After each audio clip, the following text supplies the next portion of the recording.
Hi everyone, my name's Tony, and I just want to talk a little bit about my journey, my recovery. So I was been an alcoholic for 43 years. 43 years was most of that was spent on the streets, and in that 43 years, I ended up with quite a few different addictions: to glue, to cocaine, to crack, to heroin, and to speed. But mainly alcohol. I spent 43 years on the streets, roaming the streets. Like anybody else's journey, I lost absolutely everything. It all started off good, and then by the end, I had nothing. I didn't even know who I was myself. Um, I was sleeping in cemeteries, graveyards, people's sofas, all different filthy sort of houses and that.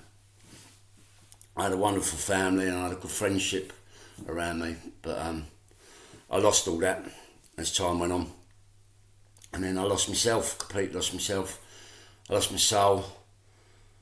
I lost my dignity, my hygiene, my kids. One of my kids ended up spending 6 years in foster care, and that weren't enough to stop me.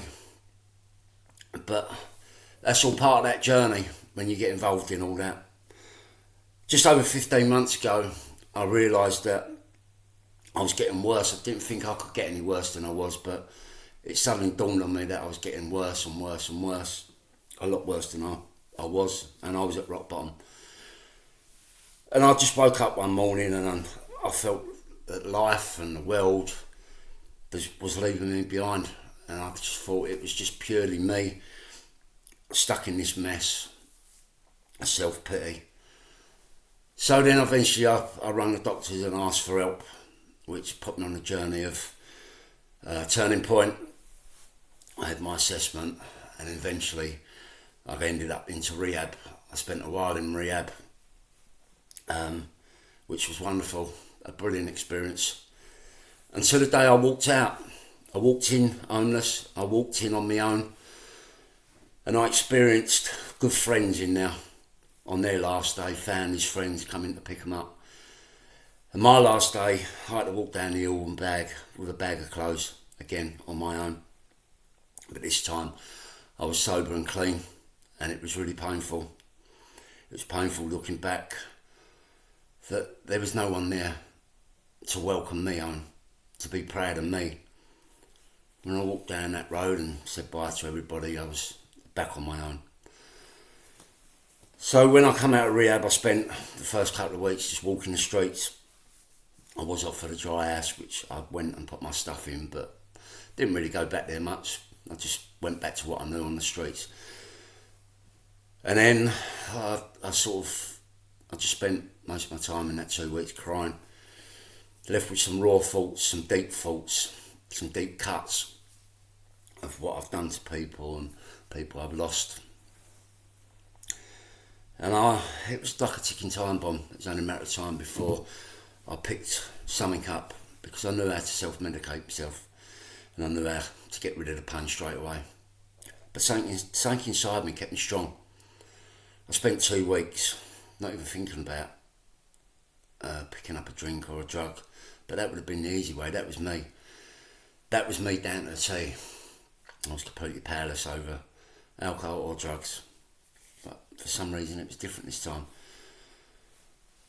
Then I eventually went back to the dry house and picked up my stuff, and I knew I had to get away. I couldn't settle. Again, running away, I picked my stuff up, jumped on the train and went to the next town, where I spent 2 weeks sleeping in a cemetery. I still didn't pick up a drink or a drug. But I was broken, I was hurting, I was crying. I was lonely, I was scared, I was frightened. So I set up home in the little cemetery, just me, my bike, a red sleeping bag, a pillow. That's all I had to my name. That's all I had. But something clicked in me.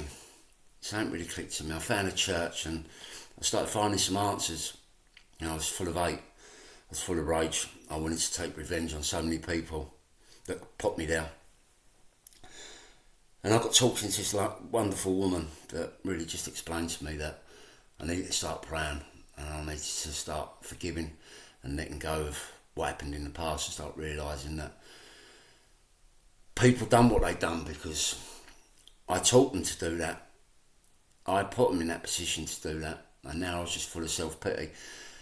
And I still didn't want to accept that it was all my doing. I still wanted people to blame, and I still wanted revenge on people, and I wanted to take my anger out on people. But what church taught me was forgiveness. And when that lady explained it to me, I spent the rest of that day praying for people that I used to go to sleep dreaming about getting revenge on. And that was the luggage that was holding me down, was weighing me down. I couldn't move on. I couldn't make sense of my life. I couldn't go forward because I had these people in my mind and in my heart that I wanted to hurt. And I wanted to destroy. I wanted to see them where I was. But do you know what? It was nothing to do with them. I put them in that position.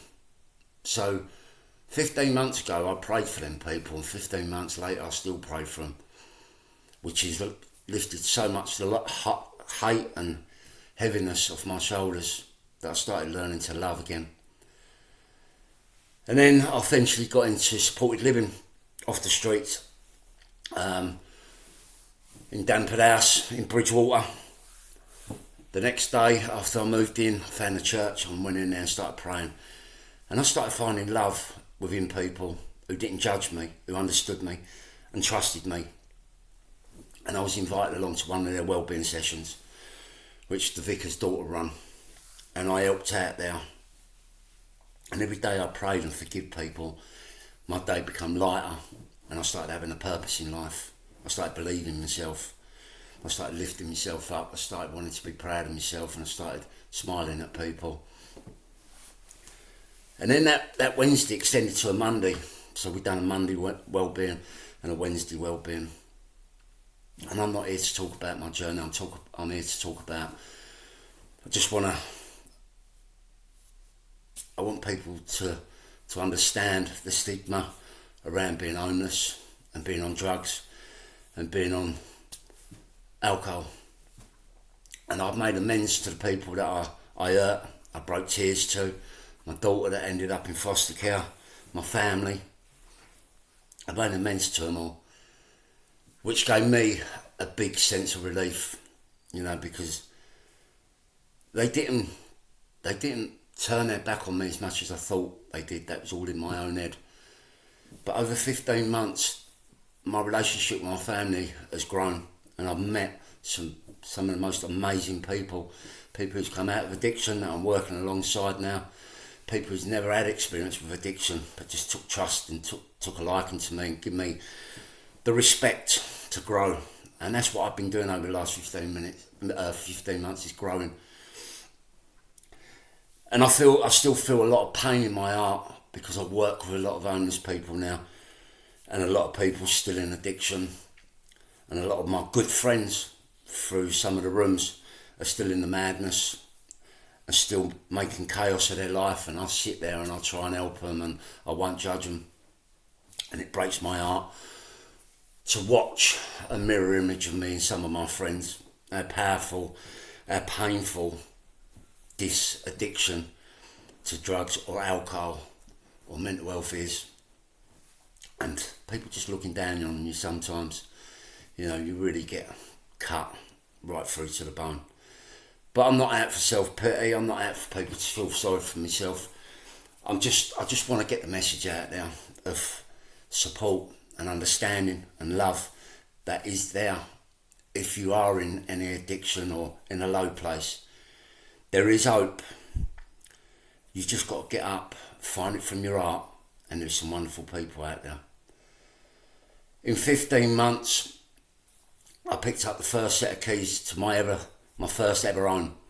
I went into rehab on the 7th of August 2024. I went in sheltered living, supported living, and the 7th of August 2025 I picked up my keys to my little bungalow, my first ever home. And in that 15 months, best part of it, my relationship with my family's come back. My sisters, my brothers, they trust me. They ring me now, where before I used to have to ring them and they didn't answer the phone. Now, if I don't answer the phone now, they're texting me. We text every morning. We speak once or twice a week. They ring me, they text me, and they're proud of me. And they spent 8 hours one day travelling from London down to see me. Spent a day and then 4 hours back. An 8 hour, 9 hour all round trip would never happened 15 months ago. They didn't have time for me. Nobody had time for me. So if anybody is struggling with addiction, there is help out there.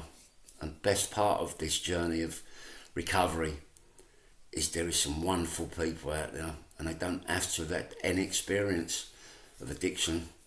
There's some lovely caring people out there. So anybody struggling with addiction, please find it in your heart. There is hope, and recovery can be joyful, loving.